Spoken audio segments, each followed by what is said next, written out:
The Patchwork Girl of Oz. Chapter 4. The Glass Cat.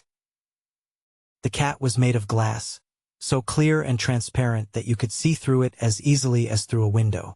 In the top of its head, however, was a mass of delicate pink balls which looked like jewels, and it had a heart made of a blood-red ruby. The eyes were two large emeralds, but aside from these colors all the rest of the animal was clear glass, and it had a spun-glass tail that was really beautiful. "Well, Doc Pipt, do you mean to introduce us or not?" demanded the cat, in a tone of annoyance. "Seems to me you are forgetting your manners." "Excuse me," returned the magician. "This is UNC Nunky, the descendant of the former kings of the Munchkins, before this country became a part of the land of Oz." "He needs a haircut," observed the cat, washing its face. "True," replied UNC, with a low chuckle of amusement. "But he has lived alone in the heart of the forest for many years," the magician explained. "And although that is a barbarous country, there are no barbers there."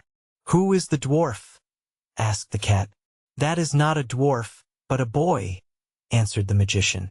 "You have never seen a boy before. He is now small because he is young.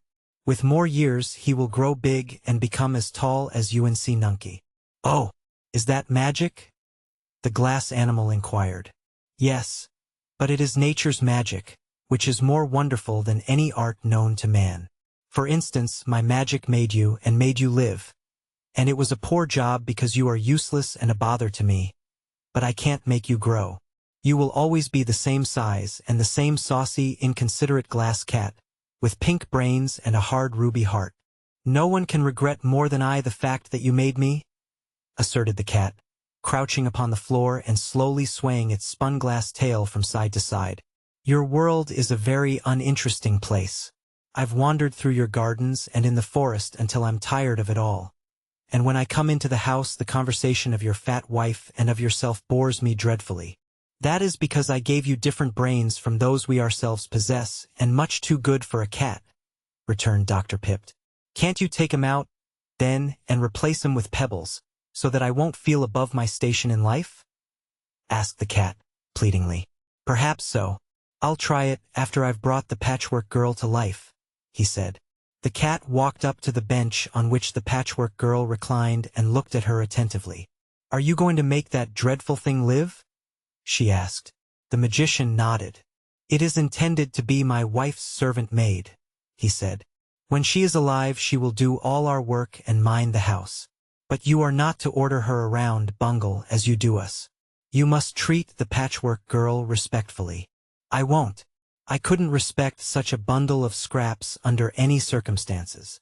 "If you don't, there will be more scraps than you will like," cried Margolotte angrily. "Why didn't you make her pretty to look at?"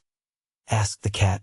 "You made me pretty, very pretty, indeed, and I love to watch my pink brains roll around when they're working, and to see my precious red heart beat."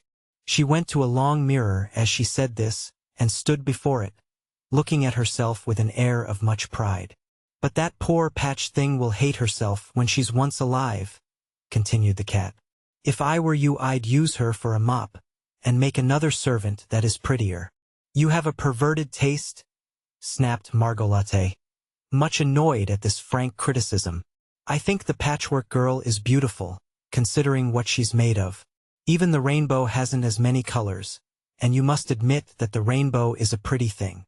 The glass cat yawned and stretched herself upon the floor. "Have your own way," she said. "I'm sorry for the Patchwork Girl, that's all." Ojo and UNC Nunky slept that night in the magician's house, and the boy was glad to stay because he was anxious to see the Patchwork Girl brought to life.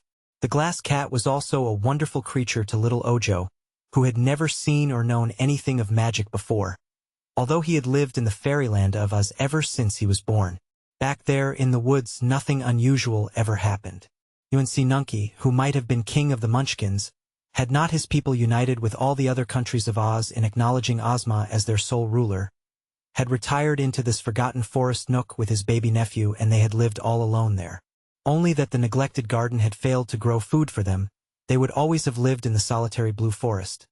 But now they had started out to mingle with other people, and the first place they came to proved so interesting that Ojo could scarcely sleep a wink all night.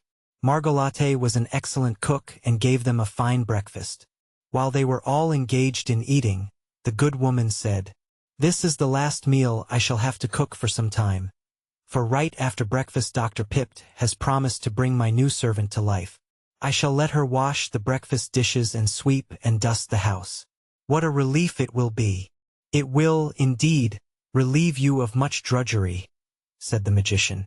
"By the way, Margolate, I thought I saw you getting some brains from the cupboard, while I was busy with my kettles. What qualities have you given your new servant?" "Only those that an humble servant requires," she answered. "I do not wish her to feel above her station, as the glass cat does. That would make her discontented and unhappy, for of course she must always be a servant." Ojo was somewhat disturbed as he listened to this, and the boy began to fear he had done wrong in adding all those different qualities of brains to the lot Margolate had prepared for the servant. But it was too late now for regret, since all the brains were securely sewn up inside the Patchwork girl's head. He might have confessed what he had done and thus allowed Margolate and her husband to change the brains, but he was afraid of incurring their anger. He believed that UNC had seen him add to the brains, and UNC had not said a word against it. But then, UNC never did say anything unless it was absolutely necessary. As soon as breakfast was over they all went into the magician's big workshop, where the glass cat was lying before the mirror and the Patchwork girl lay limp and lifeless upon the bench. "Now then," said Dr. Pipt in a brisk tone, "we shall perform one of the greatest feats of magic possible to man, even in this marvelous land of Oz. In no other country could it be done at all. I think we ought to have a little music while the Patchwork girl comes to life. It is pleasant to reflect that the first sounds her golden ears will hear will be delicious music." As he spoke he went to a phonograph, which was screwed fast to a small table, and wound up the spring of the instrument and adjusted the big gold horn.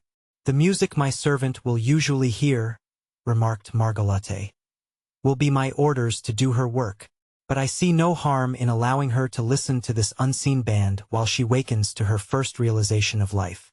My orders will beat the band afterward." The phonograph was now playing a stirring march tune, and the magician unlocked his cabinet and took out the gold bottle containing the powder of life. They all bent over the bench on which the Patchwork girl reclined. Nunky and Margolate stood behind, near the windows, Ojo at one side and the magician in front, where he would have freedom to sprinkle the powder. The glass cat came near, too, curious to watch the important scene. "All ready?" asked Dr. Pipt. "All is ready," answered his wife. So the magician leaned over and shook from the bottle some grains of the wonderful powder, and they fell directly on the Patchwork girl's head and arms.